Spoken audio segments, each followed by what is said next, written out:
what's wrong. Why do you cover your heads? Well, I don't know. I started losing all my hair, so I sort of...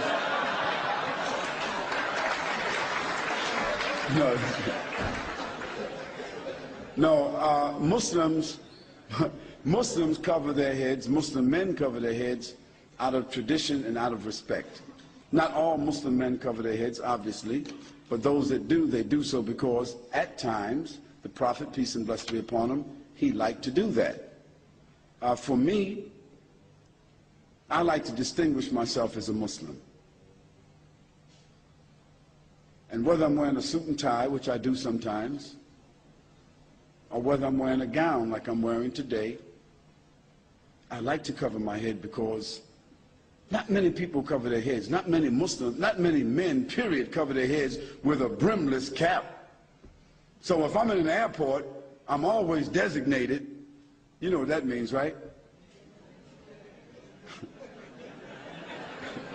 I always ask the people in the lounge when they say, Mr. Yasin, you've been randomly selected. I say, I know, I'm designated, right?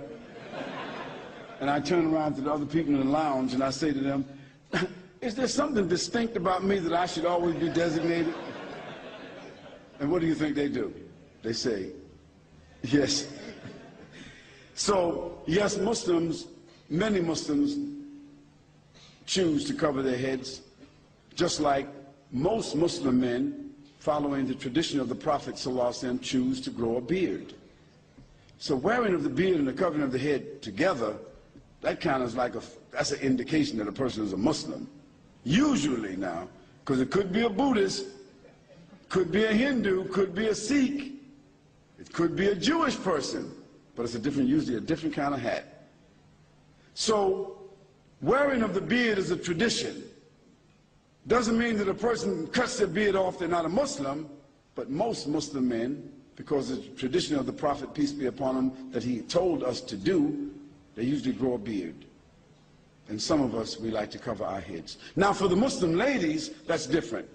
The covering of their head and the wearing of loose garment and the covering of their bodies and the not showing of their attractions is a part of their uniform. God has given the Muslim ladies a specific uniform. So they would be distinguished and known as Muslim ladies. And they would not be molested. And that in the streets, when men see them, just by the way they're dressed, they would get some kind of respect. You don't hardly hear men whistling at Muslim ladies. So, I mean, and don't think that the Muslim ladies are any less beautiful than any other woman. It's just that they hold and cover their beauty for their husbands. It's like pearls and diamonds.